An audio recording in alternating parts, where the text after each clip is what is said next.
Good day guys, you are welcome back to Idowu Math class. We are going to another important topic, coordinate geometry. Under it, we are going to look into different concepts. But the first we are going to consider is distance between 2 points. Distance between 2 points is given by this formula you can see on the board. And that is what we use. You just need to memorize the formula. Let it always be in your head, as you will not be allowed to take anything into the exam, the UTME exam, unlike WAEC, whereby you can be allowed to use four-figure table, and it is in four-figure table. But in JAM, you will not be allowed. So you have to memorize it as much as possible. And it is not difficult. Square root of the difference between the x2 and s1, all square, plus the square of the difference between the y2 and y1. So just memorize it and you are good to go. Now let's look at example 1. Find the distance between the points P and Q here on the board. Straight away we apply the formula. P and Q, the distance between them is PQ, which is equal to the square root of x2. Let's apply straight to save time. What is x2 here? This is x1, y1, x2, y2. Now, that means x2 is minus 1 in brackets, minus x1, 3, raised to power 2, plus y2 is 2, minus y1 is 1, all square root of negative 4, all raised to power 2, plus 1 raised to power 2. This is square root of negative 4 square. Negative 4 square is 16, plus positive 1 square is 1. So 16 plus 1 gives 17. We have square root of 17. Now put units. And that is option C. Option C is the correct answer. Let's consider example 2. Find the value of K for which the distance AB of A and B is 1 unit. The distance between point A and point B here given has been calculated to be 1 unit. So we say AB equals the square root of x2 minus x1. What is our x1? Our x1 is here, y1, x2, y2. So x2 is k minus x1, 3, all raised to power 2, plus y2 is 2 minus y1 is 1. And it is equal to 1. It has been given to be 1 unit. That distance is equal to this, and is equal to 1 unit. So with this, to expand something like this, you square k, you have k square, multiply 2 and negative 3 and k together, you have negative 6k. Then square negative 3 to give positive 9, plus 2 minus 1 here is 1. 1 square is 1, equals 1. So this is, we square both sides. In this regard, we have k square minus 6k plus 10, whole raised to power 2, equals 1 square. So this gives k square minus 6k plus 10 equals 1. 1 square is 1. Bringing everything together to one side, we have k square minus 6k plus 9 equals 0. So we factorize this quadratic equation. We solve by factorization. This is k squared negative 3k negative 3k. Negative 3k gives negative 6k. Meanwhile, negative 3k times negative 3k will give positive 9k squared, which is the product of 9 and k squared if we multiply them together. So plus 9 equals 0. So factorizing this, we have k into k minus 3 minus 3 into k minus 3 into 0. If you have been following this channel, in the WAEC preparatory section, we have been, which is the secondary SS class session, we have dealt with this there. If you don't know what I'm doing here quite all right, you can refer to that. So this is k minus 3 equals 0, or k minus 3 equals 0. K equals 3 twice. Because k equals 3 here, k equals 3 here, k equals 3 twice. Therefore, the value of k here is singular. It is 3, positive 3 twice. So it is positive 3, and that is option C. Let's consider example 3. How far is P from Q? It's still all about distance. Therefore, PQ is square root of x2, this is x1, y1, x2, y2. This is x2 minus x1 plus y2, which is minus 1, minus y1 minus 3 is that y1. So square root of negative 4 square plus negative 1 plus 3 all square root of negative 4 square is 16 plus 2 square, because negative 1 plus 3 is positive 2. Positive 2 square, that is 4 square root of 16 plus 4, and that is square root of 20. If you look at the option, there is nothing like square root of 20. That means that sort is simplified to be square root of 4 times square root of 5, which is 2 root 5 units. And that is option C is the correct answer.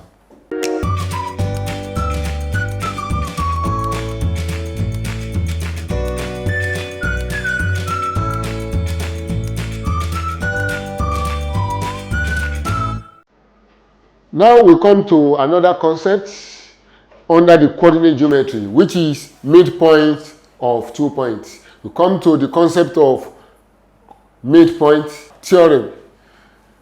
In this, the midpoint coordinate of 2 points is given as half of x1 plus x2, comma, half of y1 plus y2. This is, in short, the formula we use to find the coordinate of midpoint of a line segment. Example 1. Find the coordinate of midpoint of P and Q. Midpoint will be equal to half of x1 plus x2, comma, half of y1 plus y2, and that is it, which is half of, what is the x1 here? This is x1, x2, y1, y2.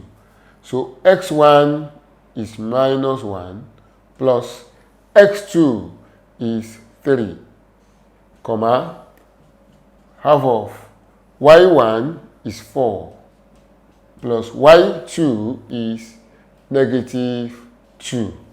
So it is half of 2. Negative 1 plus 3 is 2, comma, half of 2 as well. 4 plus negative 2, that is positive 2. This is 1, comma 1.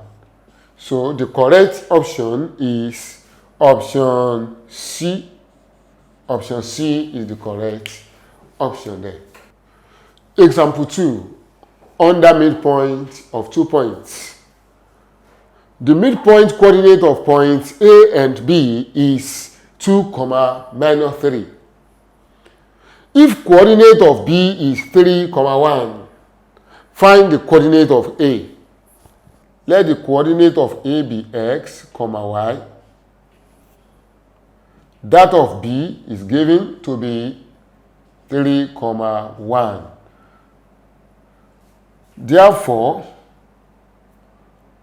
midpoint is half of x1, that is this x1, plus x2, 3, comma, half of y1 plus y2, 1. And it is given to be equal to 2, minus 3. Meaning that the x coordinate here is equivalent to 2, while the y coordinate here is equivalent to negative 3. So we have x plus 3 over 2 being equal to 2, since the x coordinate here is equivalent to the x coordinate here, while the y coordinate here is equivalent to negative 3 here. So this will be x plus 3 equals 4 and x equals 1. Solving that simple equation. Also, y plus 1 over 2 equals negative 3. Y plus 1 equals negative 6. Solving the equation, y equals negative 7. Therefore, the coordinate x, y of that point A is 1, minus 7. The correct answer is option C, as we can see. Let's consider example 3 under midpoint of 2 points. If the midpoint coordinate of M and Q is half, negative half, find P. So we say midpoint actually is x1 plus x2, half of y1 plus y2. That will be equivalent to half, negative half. So which means half of 1, half of p minus 3 is equal to half, negative half. If you look at it very well, you see that the first one is true. Half times 1 is half, you can see it is true. Half is equal to half. Therefore, p minus 3 over 2, which is half into p minus 3. It must also be true, as p minus 3 over 2 will be equal to negative half. So this is it. This coordinate is equal to this coordinate. Therefore, p minus 3 over 2 is equivalent to negative half. Cross multiply, we have 2p negative 6 equals negative 2. I solve it further here. 2p equals negative 2 plus 6. Taking negative 6 to the other side becomes positive. 2p equals 4 P equals 2. So the value of P is 2, and that means option B is the correct answer.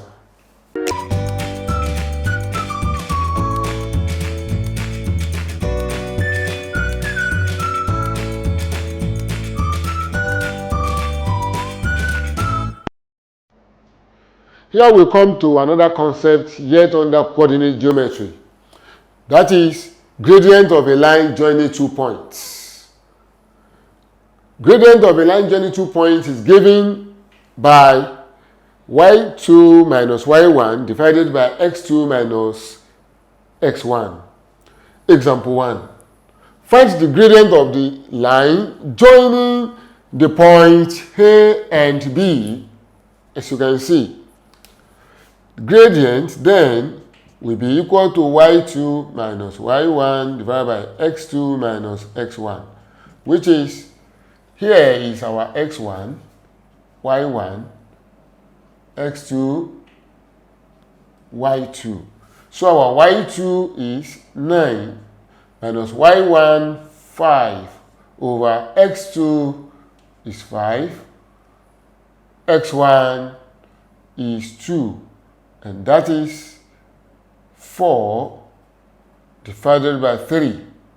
And our answer will be one number 1 over 3, which tallies with option C. Option C is the correct answer. It's as simple as that. Let's consider example 2. Find P if the gradient of these points and this point is given to be 5. So what we do straight is y2 minus y1 over x2 minus x1 is equal to 5 as given already. So our y2, this is x1, y1, x2, y2. Our y2 is negative 3. Negative y1 is P divided by x2. x2 is 1 minus our x1 is 2 equals 5. So negative 3 negative P divided by negative 1. 1 minus 2 is minus 1, which is equal to 5 over 1. If we want to cross multiply, fine. If we don't want to cross multiply, it is good as saying negative 3 divided by negative 1 gives positive 3. Negative P divided by negative 1 gives positive P. In mathematics, if you want to use the denominator to divide the numerator when the numerator contains 2 elements, you have to use that denominator to divide each of them. You'll be okay. Like this, which is equal to 5 divided by 1, that is 5. Collecting the like terms, we have P equals 5 minus 3, P equals 2. And the correct option will be this. Now, let's look at it if you cross multiply. What will be the result? 1 times this, it will be, let me put or, 1 times this will be minus 3 minus P equals negative 1 times 5, it will be negative 5. Collecting the like terms, you have negative P equals negative 5 positive 3. This negative 3 is taken to the other side. So we have negative P equals negative 2. Dividing both sides by negative 1 or multiplying both sides by negative 1, you have P equals 2. So it's the same.